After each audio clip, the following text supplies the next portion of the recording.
Hello दोस्तों। तो कैसे हैं आप सब? आशा करता हूं आप सभी अच्छे होंगे। तो आज की इस वीडियो में मैं कुछ ऐसे फैक्ट्स बताने वाला हूं जिससे आपको इस सीरीज में होने वाली डिस्कशन का एक ब्रीफ नॉलेज हो जाएगा। कुछ ऐसे फैक्ट्स जो हमने जानना ज़रूरी है और कुछ ऐसे फैक्ट्स जो हमसे छुपाए गए हैं। कुछ ऐसे भी फैक्ट्स हैं जिनको हमें मैनिपुलेट कर कर बताया गया है ताकि हमारे सोचने के नज़रिए को बदला जा सके। और मैं आपको बिल्कुल सही, न्यूट्रल और ऑथेंटिक फैक्ट्स दूंगा जिससे हमें वेस्टर्न या फिर ब्रिटिश कॉलोनाइजर्स की सोच की बुनियाद या फिर फाउंडेशन पर हमारे भारतीय सच्चाई के हथौड़े से वार करने का मौका मिलेगा।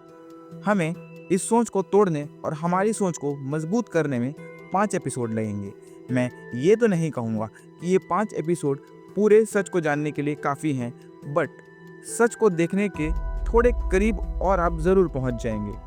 तो चलिए शुरू करते हैं और जानते हैं उन दृष्टिकोण को जो ब्रिटिशर्स का हमारे लिए था और वो दृष्टिकोण जो असलियत में सच्चाई है।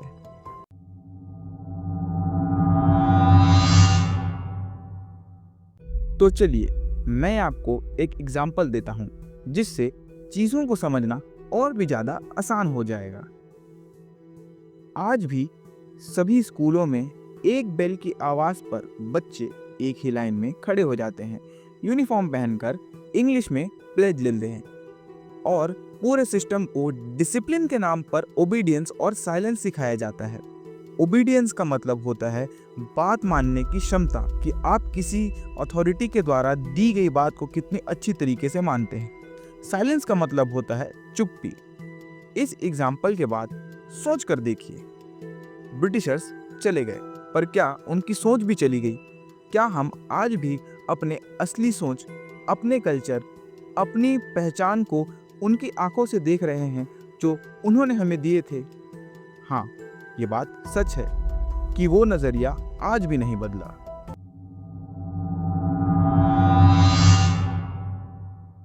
इंफीरियरिटी कॉम्प्लेक्स को समझने से पहले हम एक एग्जाम्पल देख लेते हैं। मान लो तुम एक आम इंसान हो जो कि किसी छोटे से शहर या गांव से आया है। तुमने कपड़े भी कुछ खास नहीं पहने, एक नॉर्मल से कपड़े हैं जो एक गांव वाला इंसान पहनता है। तुम्हें इंग्लिश भी ठीक से नहीं आती, पर असल में सोच में तुम किसी से कम नहीं हो। पर तुम्हारे सामने एक सूट बूट वाला आदमी आता है जिसके कपड़े बहुत ही ज़्यादा चमकीले हैं, जूते बहुत ही ज़्यादा साफ हैं। वो इंग्लिश में बात कर रहा है। तुम शायद सबके बीच ये बात ना मानो, पर कभी न कभी तुम्हारे अंदर ये बात ज़रूर आएगी कि शायद वो इंसान मुझसे ज़्यादा होशियार है, शायद वो मुझसे ज़्यादा काबिल है। हालांकि दोनों की सोच वही है, बस दिखाने और पेश करने का तरीका अलग है। इस एग्जाम्पल के बाद इंफीरियरिटी कॉम्प्लेक्स को समझना और भी ज़्यादा आसान हो जाएगा। ब्रिटिशर्स ने हमें ये दिखाया कि हम बैकवर्ड हैं। उनके चीज़ों को देखने का नज़रिया साइंटिफिक और तर्कसंगत है, जिसको कि इंग्लिश में रैशनल बोला जाता है, और हमारे चीज़ों को देखने का नज़रिया फेथफुल, इमोशनल और इलॉजिकल है। इस सोच ने हमारे अंदर एक इंफीरियरिटी कॉम्प्लेक्स डाल दिया, जहां हम अपने कल्चर, अपनी भाषा और अपने आप पर गर्व करने की जगह शर्माने लगे और खुद को खुलकर पेश करने की जगह झिझकने लगे।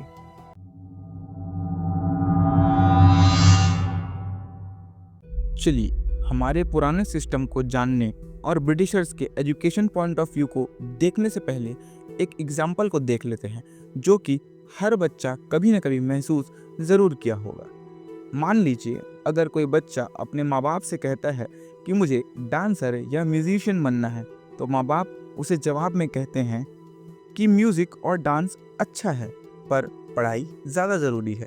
और वो बच्चा जो शुरू में जीता था वो सिलेबस के पलने पलट रहा है, क्योंकि हमने उसके सपनों से पहले सिलेबस, स्कोर और सेफ करियर को इम्पोर्टेंस दिया। यहाँ वो बच्चा क्या चाहता है उससे किसी को कोई फ़र्क नहीं पड़ता। माँ बाप को भी बस बच्चे के अच्छे मार्क्स, परसेंटेज और करियर की पड़ी है। इससे हम एक इंसान के हुनर और सोच को दफना रहे हैं। इस एग्जाम्पल से हमें क्या समझ आया? ब्रिटिशर्स ने एक फैक्ट्री बनाई थी जिसमें क्लर्क्स, बाबू और ओबीडियंट वर्कर्स थे। वो कभी नहीं चाहते थे कि हम ऐसी सिविलाइजेशन बने जो कि सोच सके, जो कि थिंक कर सके और अपने विचार प्रकट कर सके। वो बस ये चाहते थे हम एक ऐसी सिविलाइजेशन बन जाए जो चीज़ों को और रूल्स को बस बिना किसी तर्क के मान ले। ब्रिटिशर्स ने सिर्फ गुरुकुल सिस्टम को नहीं तोड़ा, उन्होंने इंडिया के एंटायर नॉलेज स्ट्रक्चर को डिसमेंटल कर दिया। आज के लोगों के हिसाब से यहाँ हिंदू सिस्टम डोमिनेंट था, तो उनके लिए मैं ये कहूँगा कि गुरुकुल के साथ यहाँ पर मदरसे, पाठशाला और कम्युनिटी बेस्ड नॉलेज सेंटर भी एग्जिस्ट करते थे। मदरसों में बस इस्लामिक स्टडीज़ नहीं बल्कि मैथ्स और एस्ट्रोनॉमी भी पढ़ाई जाती थी। जैन और बुद्धिस्ट मॉन्क ने भी एजुकेशन और साइंस में बहुत कुछ कंट्रीब्यूट किया है। तक्षशिला में ग्रीक और पर्शियन स्टूडेंट्स भी आते थे। इतनी ज़्यादा ग्लोबल रीच थी हमारी।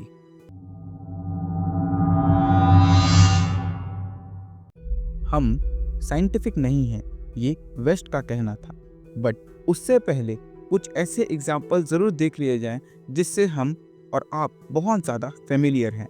जैसे कि आपने ग्रेविटी के लिए न्यूटन के लॉज तो ज़रूर पढ़े होंगे।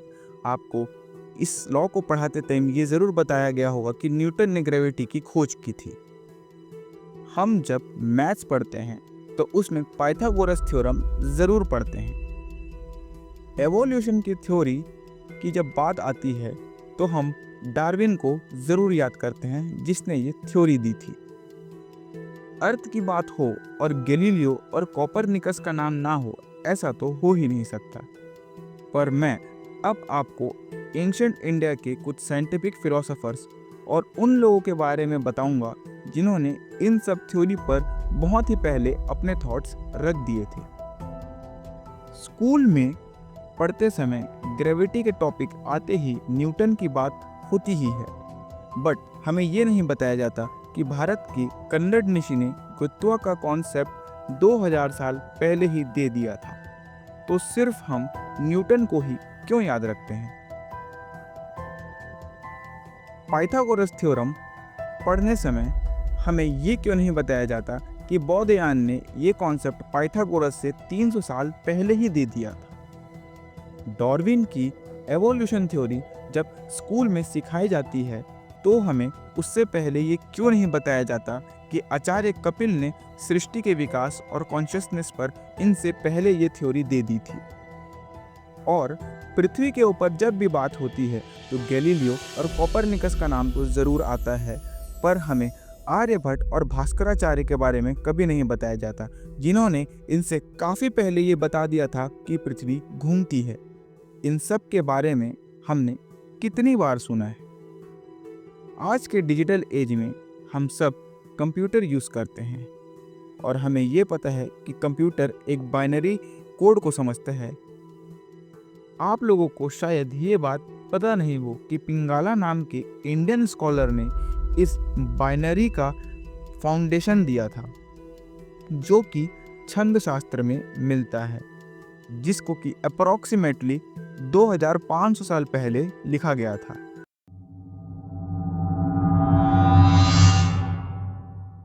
अगर हमें कल्चरल सुपीरियरिटी को समझना है तो उसके लिए हमें एक रियल लाइफ एग्जाम्पल या फिर एक ऑब्जर्वेशन ज़रूर देखना होगा। चलिए, तो इमेजिन कीजिए कि आप एक दुकानदार हैं, आपका एक बहुत बड़ा ब्रांडेड शोरूम है। वहाँ पर एक सूट बूट वाला आदमी आता है और वहाँ एक नॉर्मल सा कपड़ा पहना हुआ इंसान आता है। आप उस सूट बूट वाले आदमी को देखकर ये चीज़ ज़रूर समझेंगे कि हाँ, ये इंसान मेरे प्रोडक्ट्स खरीद सकता है। और आप ये चीज़ ज़रूर एक डिग्रेडेड भावना से देखेंगे कि ये जो नॉर्मल इंसान है ये मेरे शोरूम पर क्यों आया है। इसी को बोलते हैं सुपीरियरिटी कॉम्प्लेक्स। इस एग्जाम्पल से हमें क्या समझ आता है? ब्रिटिशर्स ने उनके कल्चर को सुपीरियर दिखाया, उनकी लैंग्वेज, उनके ड्रेसिंग को प्रमोट किया और उनकी थिंकिंग को रिफाइंड बताया और हमारी थिंकिंग को कलरफुल, स्पिरिचुअल और बैकवर्ड बताया।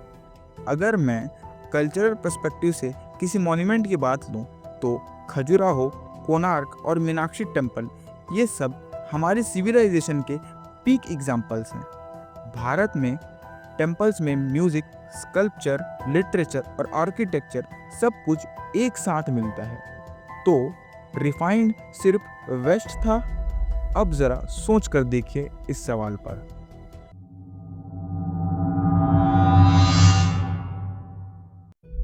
अब रिलीजियस टॉलरेंस का अगर एग्जाम्पल है तो ये बहुत ही ज़्यादा मज़ेदार है, और मैं आपको इस एग्जाम्पल्स के बाद ये भी बताऊंगा कि किस प्रकार ब्रिटिश कॉलोनाइजर्स और यूरोपियन कॉलोनाइजर्स ने अपनी ही बात को कॉन्ट्राडिक्ट किया था।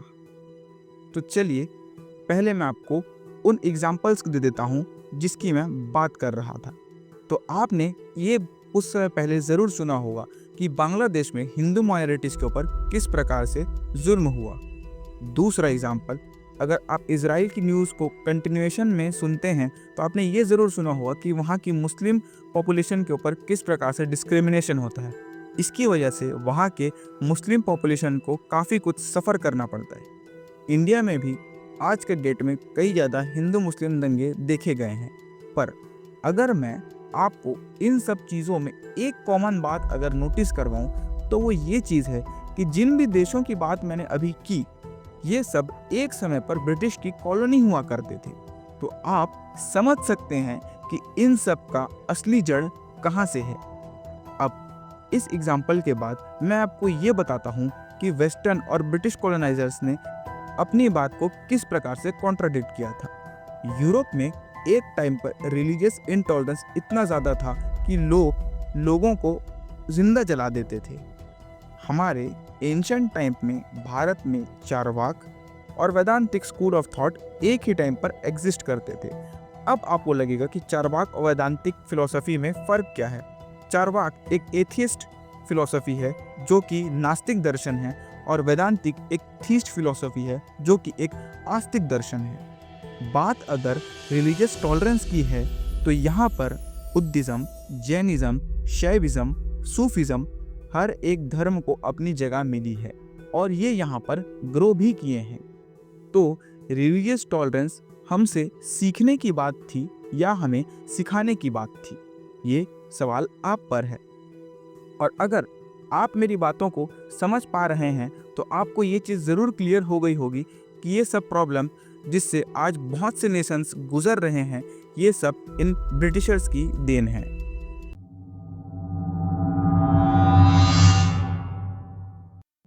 अगर आप यहाँ तक मेरे एक्सप्लेनेशन को देख चुके हैं तो आपको काफ़ी कुछ बातें समझ आ रही होंगी।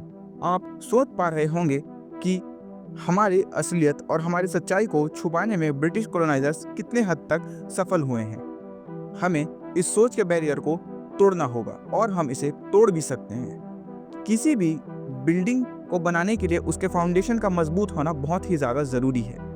इस सीरीज से हमारे सोच और पहचान को मैं वो फाउंडेशन देने की कोशिश करूँगा। हमें अब तक जो भी चीज़ें समझ आई हैं, आशा करता हूँ आप सभी को उन सब चीज़ों को जानकर अच्छा लगा होगा, और आने वाले बाकी एपिसोड्स में हम इन सब बातों को और भी गहराई से जानेंगे। ये एपिसोड वो ऊपरी ओवरव्यू है जो हम हर दिन देखते हैं, ऑब्जर्व करते हैं, पर चीज़ों को इग्नोर कर देते हैं। पर हमें अब इन चीज़ों को बदलना होगा, वरना जिस देश में हम रहते हैं वो देश हमारा बस बोलने के लिए रह जाएगा और सोच किसी और की होगी। अगले एपिसोड में हम जानेंगे कि कौन थे कॉलोनाइजर्स, कॉलोनी किसे कहते हैं। हमें किसी भी चीज़ों को समझने में पूरे उसके बेसिक्स को जानना बहुत ज़्यादा ज़रूरी है, और हमारे सोच पे लगे इस मकड़ी के जाल को हटाने में हमें ये फाउंडेशन मदद करेगी। इस वीडियो से अगर आपके अंदर थोड़ी सी भी देश भावना जागी है या आपके सोचने के पैटर्न में कुछ बदलाव हुआ है तो मुझे कमेंट कर ज़रूर बताइए, और इस चैनल को सब्सक्राइब ज़रूर कर लीजिएगा, क्योंकि इस चैनल पर मैं इसी प्रकार के इन्फॉर्मेटिव और रियल नॉलेज बेस्ड चीज़ों को एक्सप्लेन करूँगा। Thank you for watching my video. मिलते हैं आप सभी से नेक्स्ट एपिसोड में, तब तक के लिए जय हिंद।